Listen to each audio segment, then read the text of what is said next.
plant community. I'm Pam and thanks for tuning into my channel. Today we're going to speak about crotons. Crotons are native to Southeast Asia.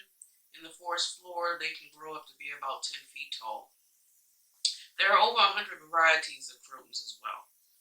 I believe that crotons are a very underrated plant. A lot of people aren't as excited to grow crotons in their home, I believe, and I think it's because they feel that they're not able to actually grow the plant, but I believe that you can. I think that if you're able to grow a rubber tree in your house, then you also have the knowledge and capabilities of growing crotons as well. Now I have a croton that I want to share with you, and it's this big baby right here.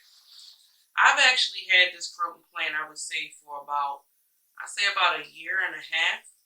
And when I got this plant, it was actually in a 4-inch pot, and it had very little leaves. Now, granted, I've lost leaves during the transition of me learning to grow this plant. But at the same time, too, this was at the very beginning stages of me being a plant parent and actually like learning the water and the lighting requirements. So I lost a lot of the leaves. But the leaves, as you can see, they have grown back. Now, they may not be as robust in color as we see the bright orange and the great reds and the other fall-like colors that we see on the plant. But if you take a quick look, you can see that it is still beautiful foliage. Now, I do have it sitting like in a west-facing window, which is probably the reason why the coloration is not as intense as you would typically see it. But I love it for its foliage. It's so beautiful. It's so beautiful. The leaves are nice and thick. The trunk is actually sturdy, and I really do love it. It has grown tremendously over this past growing season. What I usually do is I let the water drain out completely through, and also you want to let this dry out completely before giving it another dose of water.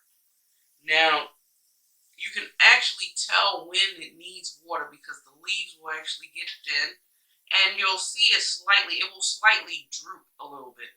But if you give it some water and within a few hours or before or by the next day, it'll actually perk back up.